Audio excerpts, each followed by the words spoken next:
I'm making circuit boards from scratch. As I suspect a lot of you are able to empathize with, back in August, after one of the patrons, Gert, who you'll see in coming videos, came down to help me work on the boat, it was a heat wave.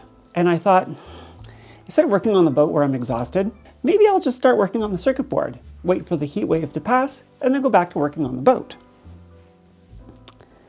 That was in August. It's now November 3rd, as I sit here and record this. I wanted to start developing the compass rose, and I have some pictures I'm going to show here. I don't think I took any video of some 3D models I printed and made. And then I thought, okay, well, I've got everything ready. I'm ready to start programming them. I had my Charlieplexer board. I even made up a little distribution board. It's not anodes and cathodes because they can switch their roles with Charlieplexing, but I have 2 banks of 9. This little board and this little board was going to let me run all of these to the various LEDs. And I thought, how am I going to get into it? I'm going to start programming, and I'll make a video and show the process of learning how to write software for Charlieplexer. Charlieplexer is just a way of driving a whole lot of LEDs. Very, very quickly, I realized that was not feasible. I was placing all the wires, another picture here, and they just weren't holding on to the pins of the LEDs. If I even bumped them slightly, the wires would fall off, and I had 144 LEDs. So what was that, 288 wires I was gonna have to run back to the circuit board. It's just, no, it wasn't gonna work. I was gonna make a circuit board whose sole purpose was to run those 18 wires in a circle and bring them back to a header that I could bring out to the STM. It's one of the reasons I bought these Nucleo boards. Actually, this one in particular, because it has a CANbus adapter, which I'm going to use for the NMEA 2000 connector. And I thought I could start learning this. Anyone who works in IT is very familiar with the risk of feature creep. And oh lordy, did I hit some feature creep. The first board I was going to develop is the Compass Rose board. And then talking to folks, especially on the Patreon, I cannot tell you how unbelievably amazing the help has been on the Patreon. Before I start showing you the boards that I'm building, let me first say that all of the good in them comes from the community. What I had started out with versus what I have now, it blows my mind. Yeah, I can't say thank you to my patrons enough. I mean, there's the financial support, of course, but more than that, the tech support. I actually created a channel in the Discord called Tech Support. Has been phenomenal, and there's so many brilliant people there. If you've ever thought about joining the Patreon, not even for me, just to be able to chat with these amazing people, the stuff they talk about just over my head. It's amazing. Anyways, so I'm going to start off by showing you. It was literally just going to be the IS31FL3731 Charlieplexer chip. So here you can see the 9 A channels and the 9 B channels. And then they go out to the ring of LEDs.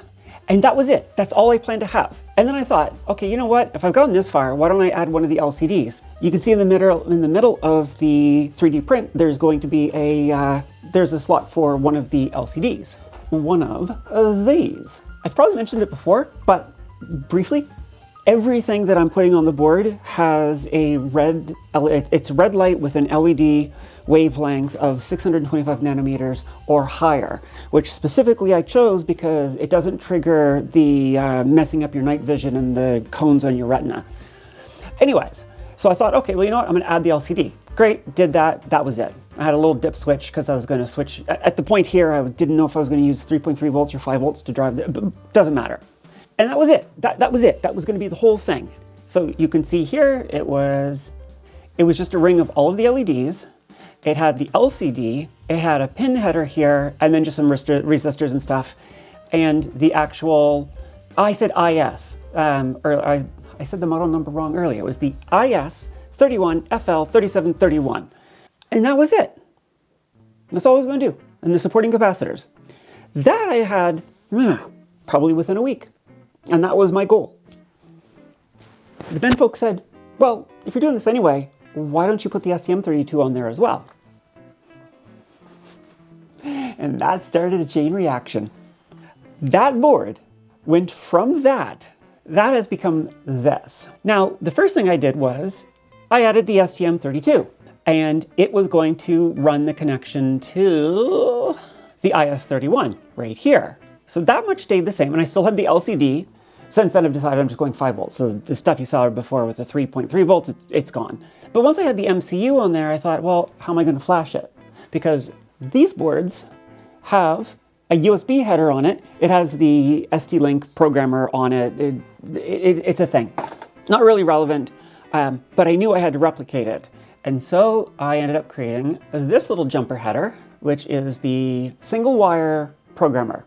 I don't actually even know how this works yet. I'm getting an external programmer for it. More of that later. So I added that, and then I thought, well, if I've gone this far, why don't I put an NMEA 2000 connector on it? And then that way I can actually pull the power, because I'm building NMEA 2000 into the boat, which I have started, but it has not turned into a video yet. So I did that, and I had the CAN wires going straight to the CAN pins, the N2K TX and RX, and that was fine. And then someone was like, you really want to isolate the boat from the control logic. Very similar to how you have to protect against galvanic corrosion on the boat, you want kind of the same idea. You want to separate the grounds, have galvanic isolation between the boat and the circuitry on the motherboard. I'm calling it a motherboard, the PCB I'm making. So with that, I realized I had to add in an isolation CAN transceiver. I cannot stress to you, 3 months ago, when I thought, I'm going to spend a week or so to make a PCB. How hard could it be? I didn't know any of this stuff. The last 3 months has been one of the most intense learning curves I have been on in this entire project. I'm trying my best to not make this video too rambly and just get to the meat of it. But good Lord, there's so much in my head right now. Anyways, so the CAN isolator allows for the data to go from the NMEA bus to the internal logic without having any actual electrical connections. All of the stuff that you see here is now up on the GitHub, link in the description. I am releasing everything I'm doing. The PCBs are going to be under Creative Commons, ShareAlike, Attribution-NonCommercial version 4. It's printed on the circuit boards. The firmware is all going to be a GPIO v3. There's no way I could try to keep this private, given how much amazing help I've had from outside people. The community has built this as much as I have, so whatever value others might find into it, it's now up there on GitHub. I'm bouncing all over the place. I hope this is not a unfollowable video. Here's my bill of materials, the BOM, something else I've had to learn recently. The bill of materials for all of the parts. Oh, that's just for the MCU, for the main control unit, different kind of MCU. This is a unified part, so all of the parts that I'm using on all 4 of these boards are here, and I have a listing of which board uses which parts and how many boards I want to build and blah, blah, blah. And it includes all of the data sheets. So you nerds who are watching this, if you're curious about anything in particular I've chosen, there it is. Now, so getting back to this. So it's got the CAN isolation, but then I have to have a way to power this chip, which I've got 12 volts coming in from the NMEA 2000 bus, which could actually be between, say, 10 and 16 volts because it's coming off the boat and boat voltage is not stable. Now, actually, I say that, and that's not entirely true. Where are you? Hello? I have a bunch of power supplies that I'm going to be putting on the boat. This one is 48 volt to 12 volt. That's might be how I drive the NMEA 2000. I also have a 12 volt to 12 volt. The point is that I'm going to have the NMEA 2000 bus powered by a DC-DC converter, whether it's 12 to 12 or 48 to 12. That means that regardless of what the battery voltage is doing, the output voltage is stable. Think about when you're charging your batteries, what voltage is coming off your alternator if you still have a gasoline engine? If you're using an external charger like one of the Victron units I'm using, what voltage is it putting it onto the bus in order to charge it? That's what all of this stuff sees, unless you have a DC-DC converter. Right, so in order to deal with that, I had to have a 12 volt to 5 volt. There's buck converters, there's linear something or others, I'm forgetting the name of, linear regulators. There's different ways of changing the voltages. So I've got one that goes 12 volt to 5 volt, non-isolated, and that 5 volt powers the ship side of the NMEA 2000 CANbus transceiver. But then on the other side, I have to be able to power the isolated side, but I can't do it from the same supply because that would break the whole point of having isolation. So to do that, I have to have Where is it? Where is it? Where is it? Hello, hello, hello. There we go. I have a 12 volt to 5 volt isolated, and that 5 volt then gets adapted from 5 volt to 3.3 volt. So this 5 volt rail and the 3.3 volt rail are isolated from the power coming in from the boat, and it's the 3.3 volt side that powers the isolated side of the CANbus transceiver. Now, one of the things I'm sure I've mentioned multiple times by now is that I want this to have a very 1980s feel. So as much as possible, partly to cheat because I want to hand solder all of this and I'm not very good at soldering yet, bigger components are easier to solder. But I also wanted to go for the 80s aesthetic, so as much as possible, can you see that? I'm using old-fashioned through-hole parts. I come from an IT world where I use RS-232 serial connections all the time to configure switches and UPSs and PDUs and blah, blah, blah. So I'm very familiar with, in the Windows world, you'd probably call it Telnet to port 25. I want you to be able to do the same thing on these boards. So you can take a standard serial adapter. Oh, I even have one here. Lordy, I need to clean up. There it is. So anybody who works in IT is familiar with one of these doohickeys. So that's an old-fashioned DB9 to USB adapter, and if you're running in the Windows world, when you plug this in, you get a COM port. Fellow people from the 80s and 90s are very familiar with COM ports. Dev TTY USB blah, or ACM blah for the Linux people and for the Apple people. That'll allow you to be able to see what's happening on the controller from a terminal session, which just tickles me pink. So that's what that's for. So that's the MAX 323. That gives me the serial connection into the MCU. And the MCU I'm using for most of these boards, not for the main one, but for most of them, is the STM32 C0 Charlie 0 92 KCT, Kilo Charlie Tango 6. It's a relatively lightweight, but it has a built-in CAN transceiver, FD CAN specifically. Not that I need FD CAN because NMEA 2000 is 250 kbps, but it's backwards compatible. Blah, blah, blah. I'm putting memory on these. And to tickle my sysadmin nerve, I'm doing RAID level 1. Not actually RAID, but it's the same concept. I'm putting two 64 kilobyte EEPROMs, these things. They're so small. These scare me. See how tiny they are? They're absolutely minuscule. Part of this learning curve is I'm gonna have to get a lot better at soldering. Right now I do not have the skills to put those on, but if you're gonna learn something, jump in the deep end, right? The idea behind these, each one of these will have a different purpose. And I don't even know if I'm gonna use them, but they're relatively cheap, so I'm putting two of them on all of the boards. It's basically like a tiny wee little baby hard drive that can go on each of the circuit boards. I can write something to that, and it's there if the system power cycles. And these connect over something called I2C, which is a communications protocol that I'm using all over the place. It's kind of like, again, for the computer people, sort of how you have a PCI bus, or if you're really old, remember the old ISA buses. Each device on the bus has its own address, and then the MCU can just put a message out onto the bus and say, here's something I want you to do or write, and or give me some data, or I want to read some data, and it comes and goes over the I2C bus. I had originally thought I was going to use, it kills me. I made all of these handmade PCBs, and now I'm not going to use any of them. So SPI, I don't remember what it stands for, but this was going to be how I was going to drive all the LEDs before I decided to switch to a multiplexer, a Charlieplexer.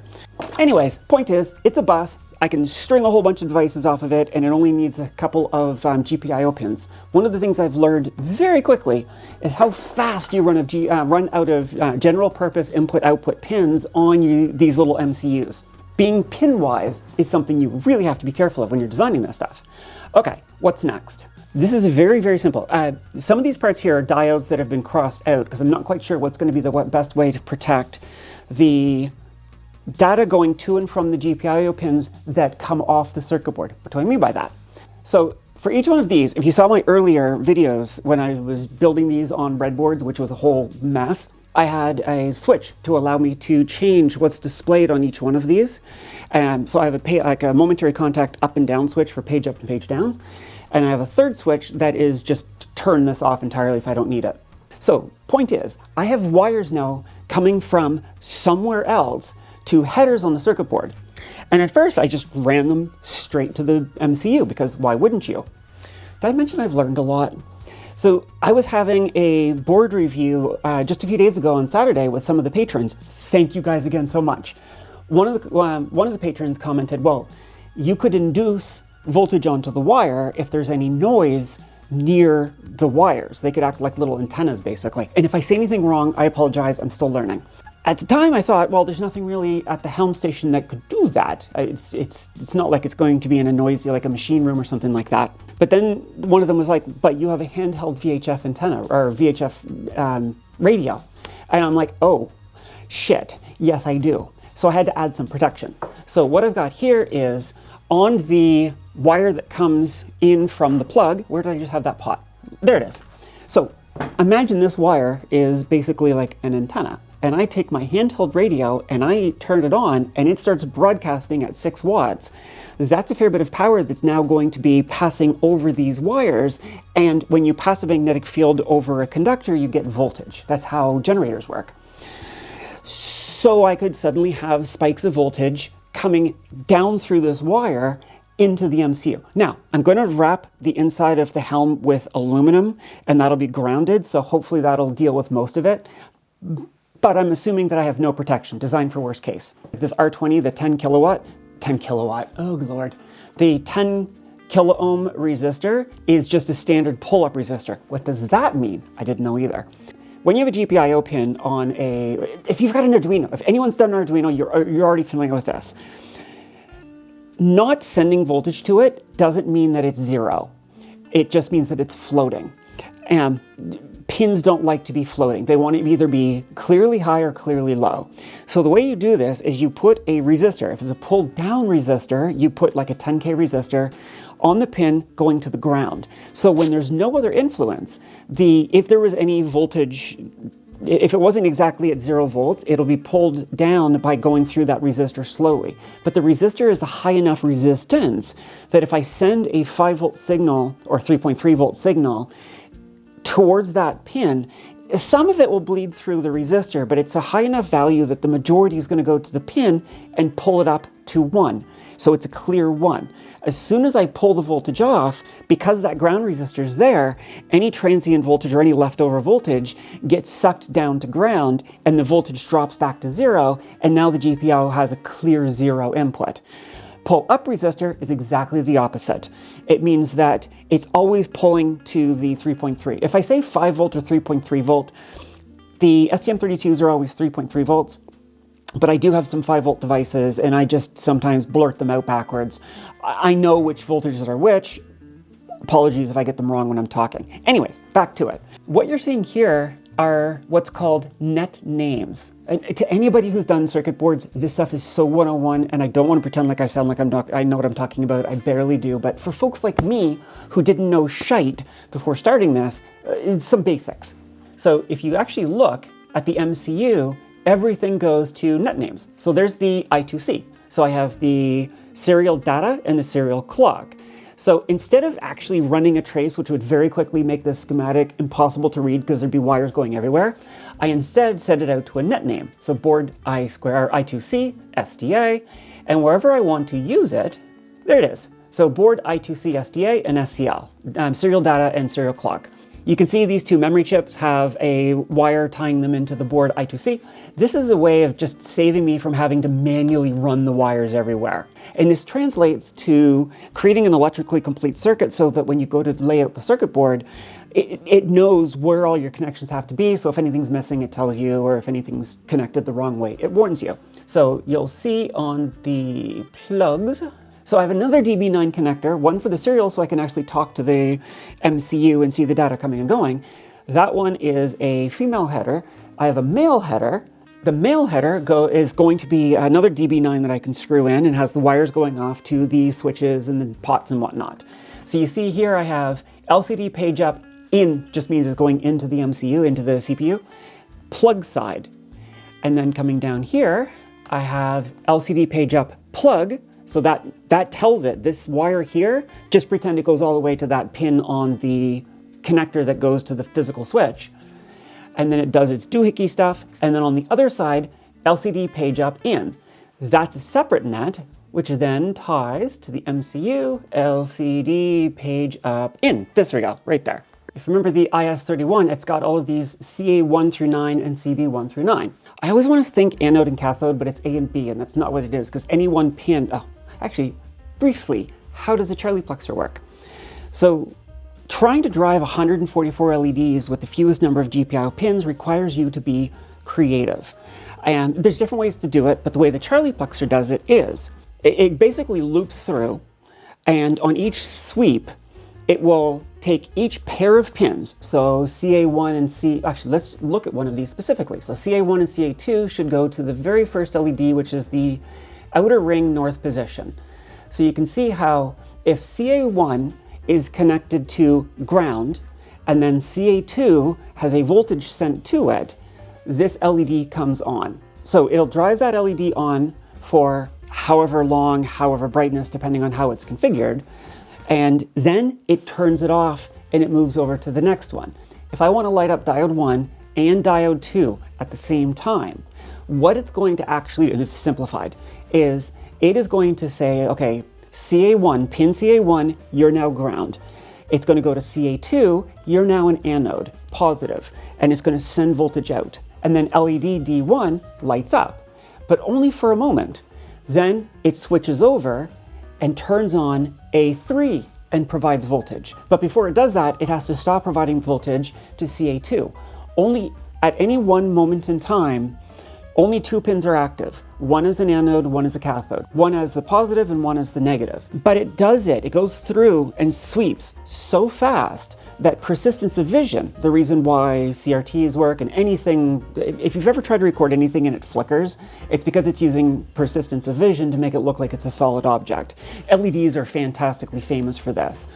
Because they're not on all the time. If you just take like a battery and a resistor and you plug it to an LED, it's just on and it's not flickering. So no matter what speed your camera is set to, it's never going to flicker on you. But when you're using PWM, pulse width modulation, to control the lights, you have to turn them on bright enough and then turn it off, do all of the others, come back to this one and turn it back on fast enough that your eyes don't notice. This is how Charlieplexers work. But this is the idea, is it would turn on CA3, then turn it off and turn on CA4, turn it off, turn on CA5, turn it off, turn on CA6, and go through the cycle. Once it's done with CA1, it now goes to CB1. CB1 becomes a ground, and it'll go through CB2 through 9, lighting them up in sequence, or not, depending if the LED is off or on. Or if you're dimming it, you only want it, say, 50% brightness. This is how the dimming function is going to work. The pulse, the period of time that the light is on, shrinks the dimmer the light you want. The dimmer you want the light to be. There we go. I'll go into more detail when I actually build this board. But you're getting kind of an idea of how the nets tie everything together, how to deal with the isolation, how to protect the GPIO pins, blah, blah, blah. All of that was for just this one board. And remember, that's where this started. I started this project thinking it was going to be a week or two. It's been 3 months. If you're wondering why I haven't been doing a lot of detailed videos lately, this is why. Okay, so let's take a look at what this PCB looks like. It's already been routed. So when you actually go to, and these are all 4-layer boards, meaning you have the outer copper, you have the inner copper, but then in between you have 2 more layers you can't see. The top one on all of my boards is going to be a ground layer. So if anything needs a ground, board ground. When I have multiple grounds, it's always the board ground. Ship ground and other isolations are their own ground planes, blah, blah, blah. Keep it simple, it's just a ground plane. Let me turn everything off, except, okay, so there's the bare circuit board looking from the top down. If I look at the top layer, here, if I'm looking at the physical circuit board, I can see the traces. I have one of these I can do this in. There you go. Yeah, you can see that on this.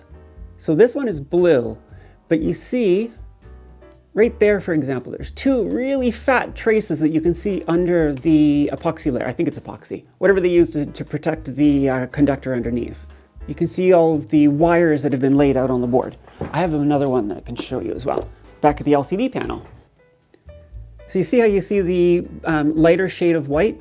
Those are all the traces. The darker shade is where the copper has been eaten away, and then you have the cover on the end, the green epoxy or whatever it is. So these wires here, you're going to see on the front of it. If I turn that off, see how there's the flood? It's almost all green. That's the ground wire. Now there's a few times where I had no choice. I couldn't put a trace on the outer sides, I had to use one of the inner layers to run a signal. You don't generally want to do that because if a trace is on either side and you have a problem and you need to cut it to break the circuit because you made a mistake, which I am certainly going to have mistakes on this, on the outer layers, I can just cut it with a knife to break it and then put a bodge wire to run it to the right place. You don't generally want to run logic traces on anything in the middle layers. You can see here, for example, see how that's the ground? And the ground has a couple of these pins coming off.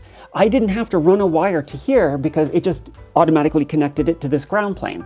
So that is the ground plane. And then the next one is, I have another flood plane that is 3.3 volts. So in the same way that if I have a device that has a ground pin, which they all do, and that device also needs 3.3 volts, I don't have to go and run wires all around to provide the 3.3 volts. They just magically connect to that middle layer. Now, obviously, if I have a 5 volt or a 12 volt, or it's a 5 volt that is on a different network because of isolation, they can't connect to this. But it means most of the stuff will have a connection auto-magically and I don't have to run traces. Also, the ground one provides protection from noise. How? I don't know. I'm still learning. So that is the fill layer for providing voltage. And now this is the back of the circuit board. So if you flip the board over, you would see these traces. So when you start, I can't do it now. I kind of wish I had recorded this. I'm sorry, I was so in the learning curve I didn't turn anything on. But when you first start laying it out, you click on here and it brings all of the parts in, and that came from the schematic, they would just be dropped here. They're just dropped. Have fun, put it together. Some of the parts are going to be sticking out one side, some of the parts are sticking out the other on my board. The reason for that is I want the board's LEDs and LCD to be hidden by plexi. This is something else I haven't played with much yet, but continuing with the 1980s theme, I want to go for, I wonder if I can put a screenshot in without triggering copyright. I'm hopefully putting a picture here of the Helm console from Star Trek The Next Generation, the navigation Helm. So this was one of the boards I was going to do before I decided to make a PCB. That'll sit behind it so that you won't really see it until it lights up and then the light comes through. So the LEDs will be up against the underside, but then all of the logic parts and all the passive parts and the connectors and everything are going to be on the back side. That's why I'm doing things like this. I don't know which shade is going to look most 80s and still let the light through, so I've got 3 different shades of smoked plexiglass. I am so stoked to build the Helm console. Okay, but that's down the road. One of the other reasons I decided to keep going with this, even though I knew it was kind of, arguably, could I have made the boat move without this? Yes, I could have just gotten simple pots to run into the Kelly controllers and the boat would have moved. But to me, when the boat goes in the water, I need it for my sanity to be moving under my logic and my software. And I say my, acknowledging all of the amazing help that I've gotten. It's ours, but you know what I mean. I need to see the Helm light up the way I've seen it in my head for 3 years now and actually move the boat this way. So this is why I've prioritized doing all this PCB work. Once I realized the boat wasn't going into the water last year, well, this year, but during the summer, the season that went past, I kind of was like, all right, back off, take your time, do it right, make the circuit boards. Right, getting back to it. Once you have everything placed and you've got the wires connected all through them, there's something really annoying but also amazing. You run something called a DRC, a design rule check. And when you run this, please pretend you don't see the warnings. When you first lay it out, you have lots and lots of errors. Missing connections, things that short out other things. It throws all these error messages and you have to go through and you have to fine tune the design until all the errors go away. Once all the errors are gone, then you can print out something called Gerber files, which is what the companies who actually make the PCBs use to make the PCBs. But before we get to that, one of the things I love about, this is KiCAD by the way, KiCAD 9. I'm a beginner. I have no way of comparing it to other programs to say whether it's great compared to Altium or whatever, but it has done everything I needed, and I can't speak highly enough of the community. The KiCAD Discord, I don't think I've gone more than 30 minutes between asking a question and getting an answer. Fantastically active community, lots of videos out there. If you are like me and you want to learn PCB stuff and you're just getting started, understanding my experience and for what it's worth, I fully endorse it.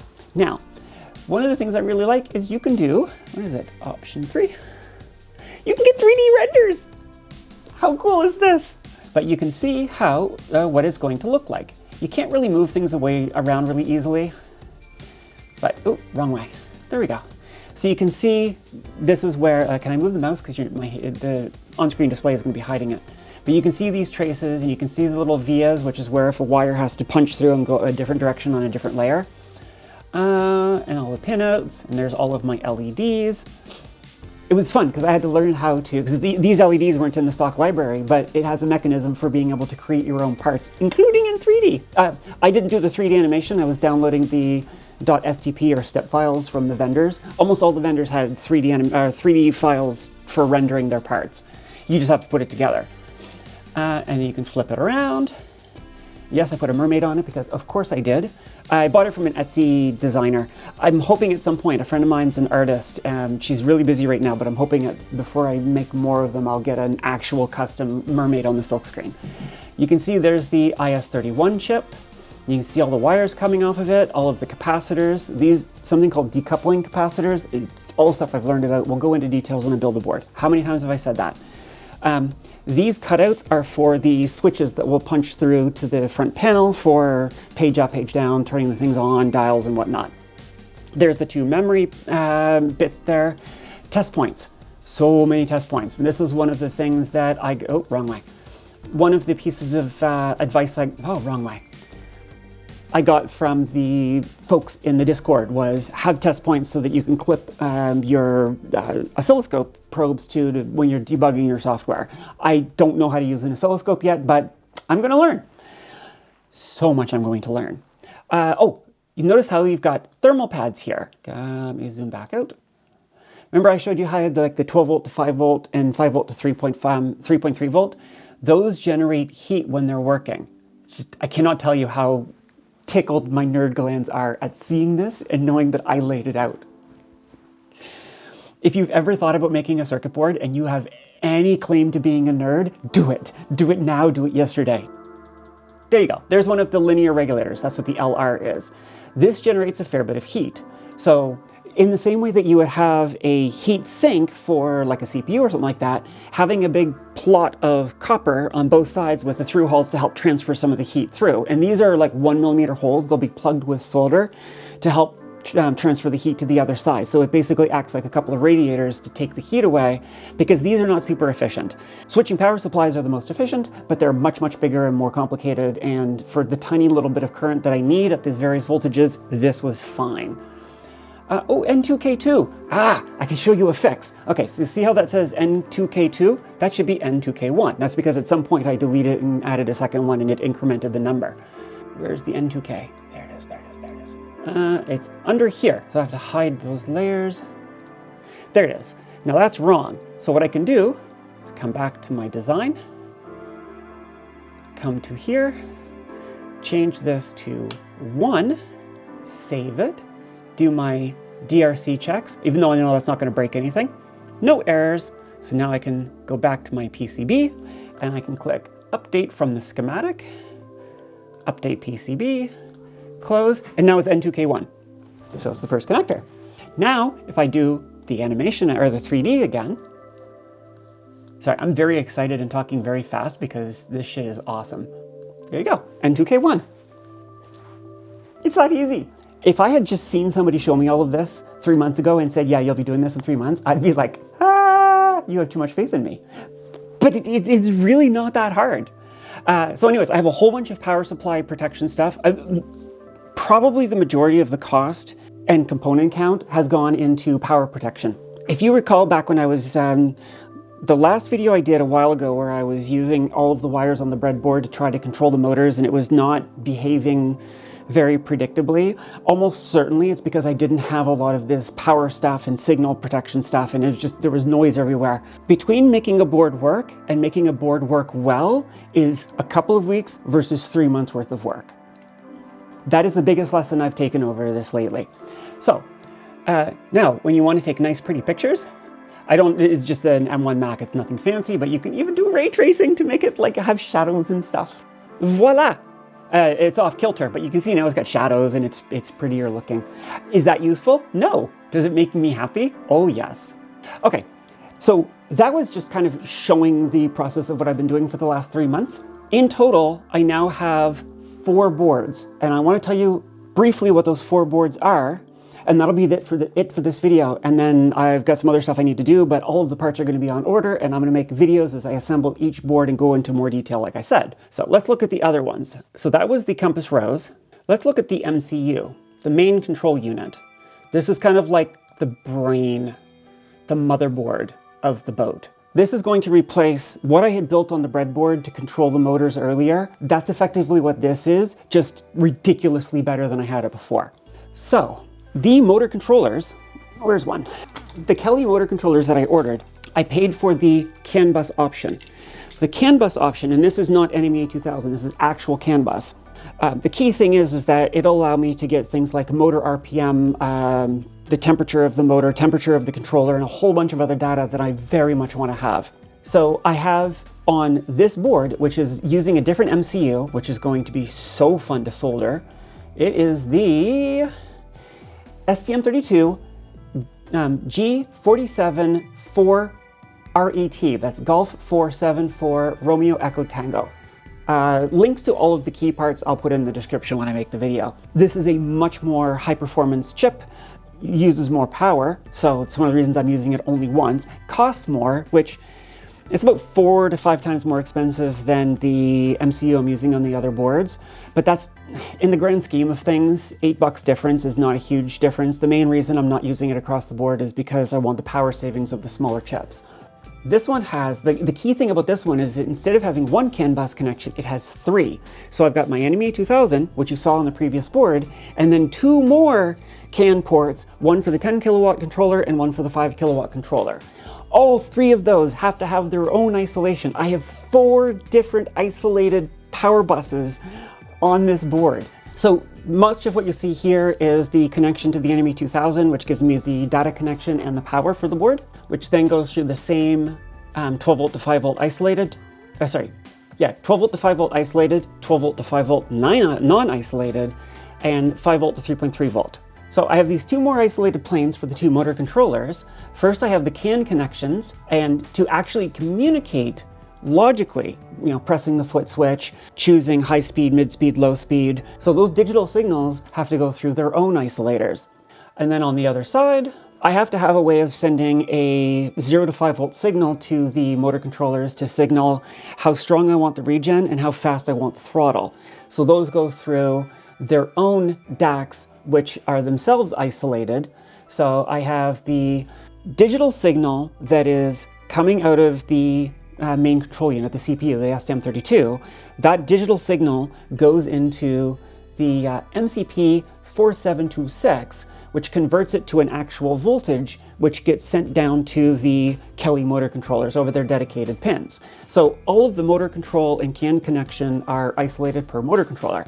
I have the same dual memory configuration I talked about. Here, this is going to allow me to do things like record what did I want the throttle at, so that if I suddenly lose the throttle input, it goes to 0, for example, I know what I was sending to the throttle to hold it constant, even if then the board reboots. When it reboots, if it doesn't have real throttle data, it can go and read it out of the memory and continue to feed the previous throttle to the controller, even through a reboot. That's the kind of stuff I want to be able to use for the memory. And then the redundancy. Do I need the redundancy? No, these chips are super reliable, but it just tickles me pink, and I had lots of space for them, and I wanted to. I love redundancy. I have another LCD. I'm gonna have a whole bunch of LCDs on these things. 7-segment displays. What am I going to use this for? I'm honestly not sure, but I had to have them. How can anything be 80s themed and not have 7-segment displays? I will probably use them for showing things like how many kilowatts are going into the motor that's active pushing the boat, or if I'm under regen, how many kilowatts are coming out of the, or watts are coming out of the motor into the batteries. I could also do things like track RPM, blah, blah, blah. They're there. I have 6 digits. I will use them for things. This is how I did the isolated control switching. So remember I was saying earlier that pressing the foot switch, go high, low. This is where I was taking the data coming from the motors, or coming from the controller, and sending it to the motors with isolation. And here I'm using optoisolators. An optoisolator is a tiny, tiny little wee chip. Where's one? Hello. Even smaller than this. It's only got 3 legs. This has got more than 3 legs. It is basically a little ultraviolet LED on one side and a solar panel, a transistor, on the other side. So if I want to send a, for example, press the foot switch, it lights up the LED, and that energy coming off the LED hits the diode on the other side, the transistor on the other side, and allows voltage to pass and closes the switch with no electrical connection. It's purely done by light. Tell me that isn't cool. I also have the throttle controls. So I have 2 LEDs on either side that are going to be lit up when the motor is in neutral. And then I have 20 LEDs for the forward and 20 LEDs for reverse. What this does is, between 0 and 100, I have 1 LED for every 5%. This is very similar to how I'm going to do the CANbus Rose. The CANbus Rose has 72 LEDs for 360 degrees, meaning I have 1 LED for every 5 degrees of movement. That's too granular. So the way I'm going to indicate the space in between is that, using the compass as an example, let's say that I'm exactly on 90 degrees heading east. So the 90-degree LED is 100% lit and both LEDs on either side are dark. But now let's say I go to 91 degrees. What I'll do is I'll dim the 90 LED to 80% and I'll turn on the 95 LED to 20%. And that relative brightness between the two will tell me it's 91. 92 will be 60-40, then 40-60, and then 20-80, and then 0-100. And that'll give me my 1 degree resolution between my 2 5-degree LEDs. Similar for the throttle. If I'm at, 27% throttle, it'll be 25 LED at 60% brightness, and the 30% LED at 40% brightness. So that is the throttle. These are all the GPIO pin protection, which we talked about before. Look at all of these D-sub connectors. I have stacks of D-subs. Anybody who used computers back in the 80s knows exactly what I'm talking about. The old printer ports were DB25, so 2 rows, 25 pins total, 12 pins and 13 pins offset like a W kind of shape. 9-pin and 15-pin. 15-pin were used for joystick and MIDI, 9-pin was usually used for serial. For those of you who used to use dial-up modems, all of those style pins. Now, I made sure that the parts I selected were all tinned, like everything else on the boat. The housings, the metal, the D-sub part of it is going to be tinned, and the pins themselves are gold. Is it still going to corrode? It's a boat. Of course it is. I'll have spares. All of that I'll go into detail when I start making the boards, but I have acknowledged this. It's not going to be your cheap... I'm not getting just like the cheapest connectors that everyone saw rust out back in the day. I'm going to have LEDs all over. I bought a bag of 500 of these rectangular LEDs, and my bill of material tells me that I need about 750. I'm going to be buying another bag of 500. I'm going to have 1,000 of these LEDs. It's ridiculous. They switch, for example, to go high speed, neutral, or low speed, or middle speed or low speed for the 10 kilowatt motor. There'll be a switch that has a ground and then high speed and low speed, neither being selected being medium speed. And then I've got the cathode and anode for the LED to say which motor, or each motor, what speed is it set to, high speed, mid speed, low speed. So I've got that's the enable pin, which goes to the foot switch. And then I've got connectors for all of the LEDs. And the reason I'm doing this is the LEDs have to be set at the, I'm going to do 3D printed jigs that's going to mount them at the behind the plexiglass. So they have to be off the main board, which is why they have the wires going to the connectors. The CANbus connectors, so the motor controllers have these types of connectors. I've been calling them Deutsch connectors, but I don't think they're actually Deutsch connectors, whatever they actually are. These, I'm actually really tempted to cut them off and put them on to something more skookum, but I'll probably just go into the boat with these as they are. But the other side that came, if you remember in that video when I was getting the motor spinning for the first time, it had the opposite end connectors that just went to flying leads that I ran into the board. Those will go to the DB9 connectors now. I've also been doing work on the motor controllers. God, I haven't been making a lot of videos showing the details lately, but that's only because I've been doing a lot of research, which is boring video content. I have so much coming. So then I got the 2 DB15 female, I got 2 DB15 male, And then I've got the stacked DB9 female for all of the connectors. Like, there it is. If you really want to see what all the pins are, go to the GitHub, or it's going to be on GitHub for now, which is going to be super helpful to a lot of people. Anyone who are patrons, I have a Google Drive where I've actually shared all of the plotted out PDFs and all the stuff I've got it on a Google Drive, but I'm going to leave that for the patrons. The GitHub is there for those who are not patrons. Not because I don't want the participation of regular people, but these patrons, man, I cannot tell you how much they've been helping me. I need to do something special for them, so I got to keep some stuff for them. So all of these various input-output connections need to have the signal protection like I talked about earlier in case I induce voltage onto the wires, and that's what all of this is. That is the most complex board. Oh, and then I have an e-stop. The e-stop button I found is ridiculous. Yeah, I gotta find it. It's too cool not to show it. Check this thing out. It is so 1980s badass. I cannot wait. It's expensive, but come on, a girl has to live now and then. Look at it. Look how cool that is. That's my e-stop switch. Now, the problem is that this e-stop switch has to stop both motors. I'm only going to be driving one motor at a time, and I thought, well, if that's the case, I could just run it into the control unit, but one of the patrons said, you know what, the e-stop really should bypass your board in case your board's acting up and cut the motors directly. So this e-stop it's got two circuits through it, plus a third one for the LED. One circuit is going to go to the foot switch for the 10 kilowatt, and the other one's going to go to the foot switch for the 5 kilowatt. If either of those are interrupted, the motor shuts down. Now, that's important because one of the other many things that have happened in the last little while that I have not yet made videos for is I traded my diesel engine. It's gone. I traded it for a 1-cylinder Yanmar. It's a 5 horsepower. It's tiny. It's so itty bitty. That is going to, the plan currently in my head, I'm going to have that set up to the 10 kilowatt motor, maybe the 5 kilowatt motor, to be determined. Point is, if I run low on batteries and I still need to move, which is pretty much the only reason I would run the generator anyway, I want to be able to have one motor acting as a generator while the other motor is actually propulsing the boat. And I don't want to have a big motor that's going to take up a lot of space. I don't need the inverter component. I just need something that outputs a stable voltage to charge the batteries. So, thanks me, you've already got a generator alternator in the form of... I already have a generator or an alternator. It's my motor. Why buy an alternator? It's a waste of space. It's a waste of money. And this puts out the right voltage to charge my batteries anyway.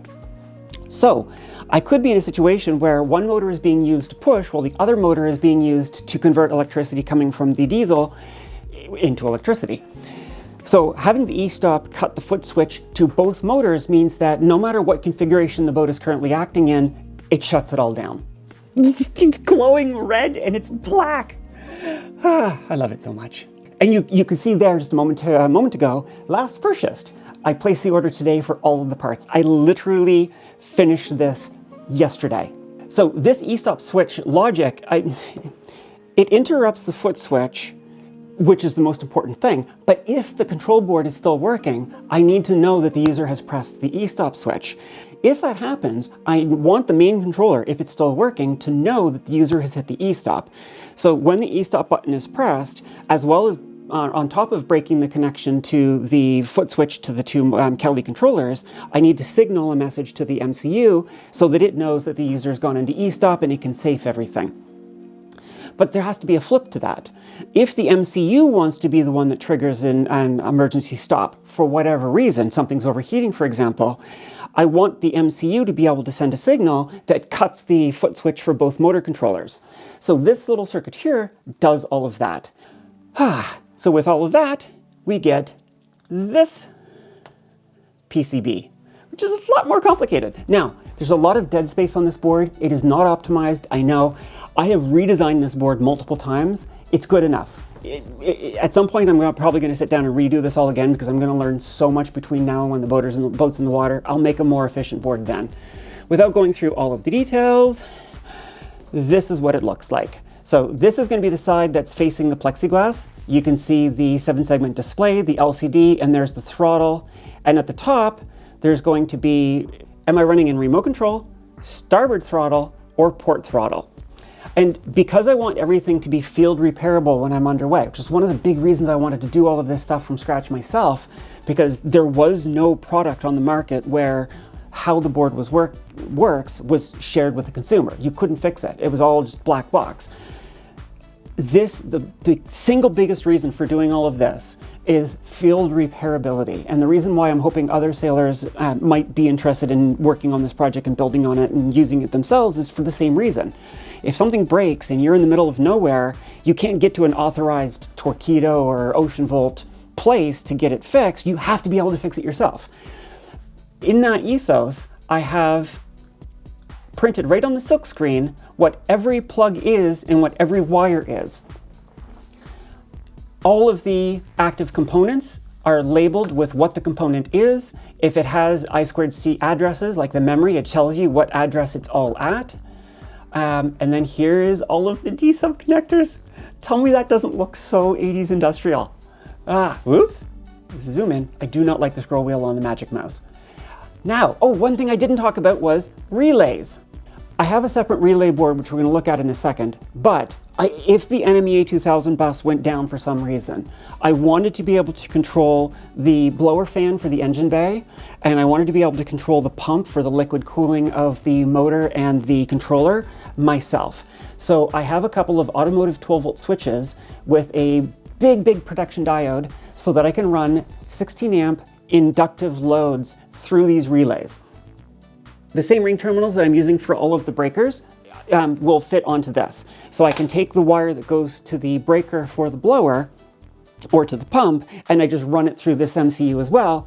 Now what I'll be able to do is, because I've got the temperature data coming in off the CANbus for the Kelly controller and the motors, I'll be able to say, don't run the pump until it actually warms up. When it's warm enough, go ahead and turn on the pump. And once it cools off, turn the pump off again. I have because this one has the more advanced MCU, there's a full-on JTAG header. So anybody who does any kind of software development or firmware development, you can plug into this and it's fully reconfigurable. I've done everything I can to make this as hackable as possible. There's also a couple of switches for boot and reset on the STM. This is on all of the boards. So you can boot up and yeah. Okay, so that is the big board. I have two more boards I want to show you, and then we're going to done, and I'm going to get on to finishing the battery box. So the next one is the battery display.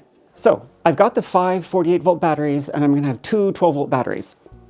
And I wanted to be able to see the state of charge of the individual packs, and then the average remaining of them. So I might have like one at, say 80% state of charge, another one at 40% state of charge. The average is going to be 60% state of charge. That's really simplistic, but that's why you see 3 rows of LEDs for the 12-volt. I have pack 1, pack 2, and then the average of the 2. And then same idea, I have 48-volt average, and then the 5 individual packs. These are only 10 LEDs. Each LED indicates, 0, 10, 20, 30, 40%, so I've got like a 10% gap between them. That same LED fading trick I'm gonna do, except instead of doing, 180, 60, 20, it'll be 190, 80, 70, 60, 10 steps, or 10 steps, whatever. You get the point. One of the other things that's important is this also has another LCD.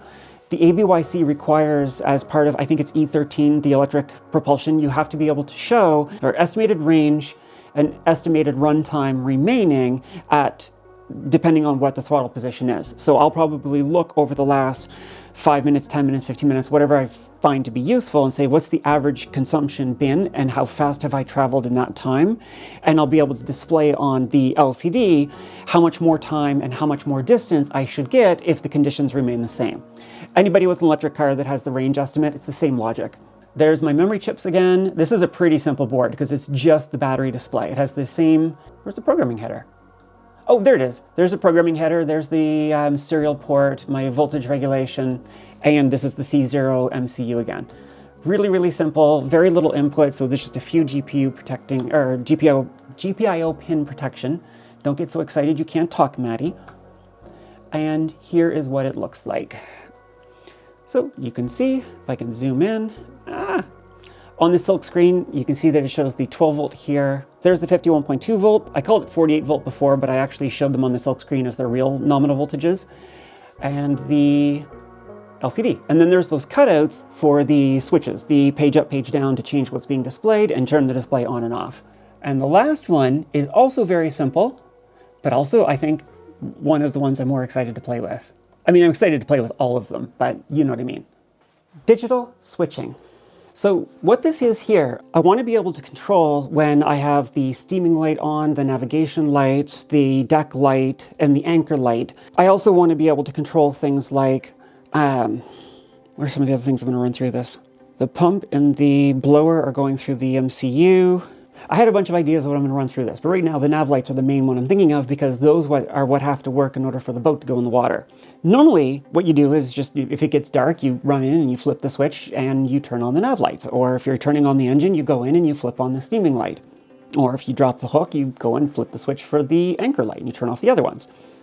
Which is fine, it's dandy, it would work, and I could have done that. It's what I was going to do, just bog standard, if I got the boat in the water this year.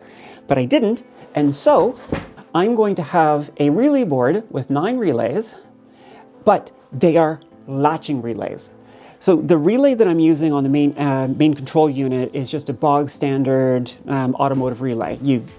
When you send power to the coil, it closes the connection and power flows through, and when you're done, you release the coil and it breaks the connection. Done and simple. But the downside to that is it means that the coil has to be powered and consuming electricity the entire time you want the relay closed.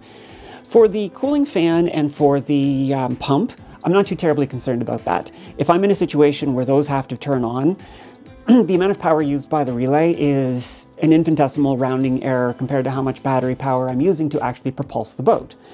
The lights, on the other hand, could theoretically be turned on for 10, 12 hours at a time. So there's a little bit of coil voltage, it adds up. So I wanted to use latching relays. A latching relay is you signal it for just a period of time and it changes state, set it. That closes the circuit. When I want to break the circuit, I have to send a separate signal, charge the opposite coil, and it unsets it. So it's more energy efficient because the coils only need power for a very short period of time. So this has 9 of those. It has an LCD. Does it have an LCD? No, it does not have an LCD. This is the only one without an LCD, but this is another example of why I wanted to have built-in non-volatile memory on the boards. If this board reboots for some reason, I want to have in memory what the user last commanded the states of the relays to be. I wanted to make this thing draw as little power as possible because this is generally never going to be looked at. So there's going to be LEDs to show whether each individual relay is open or closed, but they're all going to be off by default. If you hit the momentary switch, it'll turn on the status LEDs for say 10 seconds, 15 seconds, and then turn them back off again. The others will turn the switch down and hold it on so the lights will stay on as long as you want them to be. It does have the Charlieplexer. It's way overkill for this board, but I have the code. Well, I will have the code for all the other boards, so I just decided to use it, but it has a shutdown pin. So when you flip that switch and say, hey, I want to see the status of the LEDs, it actually goes and turns on the Charlieplexer chip long enough to show the LEDs for however long the user wants. And then when it times out, it shuts the chip down. So it reduces the drops. That chip, when it's not driving LEDs, but it's turned on, it's still drawing milliamps. When the chip is commanded off, it's drawing microamps. Now again, consider on a 3-week passage, milliamps add up to amps, and amps turn up to noticeable watts. So everything is about energy efficiency here. I got all the other bog standard stuff that you've seen before, so we can jump directly, show the circuit. It's narrow, it's like a stick of gum. Well, a really big stick of gum. Now, inductive loads. An inductive load is things like pumps and motors, anything that where you have a big coil of wire. When they break, when you cut the power to them, the magnetic field that was in the wire, much similar or very similar to the problem you have with alternators. If you disconnect the load suddenly, the magnetic field starts to collapse, and as that magnetic field collapses, the energy is being converted into voltage. So when the inductive load is disconnected and that voltage starts to climb, it can arc through and start to damage things. To prevent this, you use diodes, fairly chunky diodes. Can I get a good view of one? There you go. So these big diodes, they only work if you connect the load in the right order. So the relay itself, it's just breaking the wire. It doesn't really matter with a standard circuit breaker which way you put the wires. It's a switch. It's dumb. And if I did not have these protection diodes so that I could handle inductive loads, it wouldn't matter which way I connected the wires either. But because these diodes are here, it does matter. I have to make sure that I go from power source to load in the right order. So I have the silk screens for in and out. So in from the power, out to the load. There's the TBS diodes, there's the latching relays, and there's the indicator LEDs. I don't know exactly how I'm going to work these. I put 3 on, so I'm thinking I might light up either side with the middle light off if the circuit is open, and connect all 3, or maybe have the center one pulsing if there's power going through it. I don't know yet. That is art that I will deal with later. But I have 9 of these. I'm going to have one of them for driving all of the exterior stuff, lights, cameras, whatever I might want to drive down the road. And then I'm going to have a second one for all of the interior lights. Okay, that is that. This has been me a whole lot of talking, but after 3 months of constant work, I really wanted to show you what I was doing, and I didn't want to wait until I actually started assembling everything. Also, this gives context to those coming videos. So, I'm sorry there wasn't a whole lot of visual interest in this one. Hopefully the screen record was interesting enough, but this has been a huge, huge, huge investment of time into this project, and I am so stoked. I've been working on a whole bunch of other projects. My mass has been picked up. I have so many videos I'm going to have for you guys in the next little bit. Now that this massive consumption of time is hopefully mostly behind me, I'm going to get back to more regular videos. I'm not promising, like I've never promised really schedules, but yeah, I got a whole lot of stuff coming. So if you like this kind of stuff, do the YouTube thingamajigs, and I'm the Digital Mermaid. I am going to go rest now. Bye!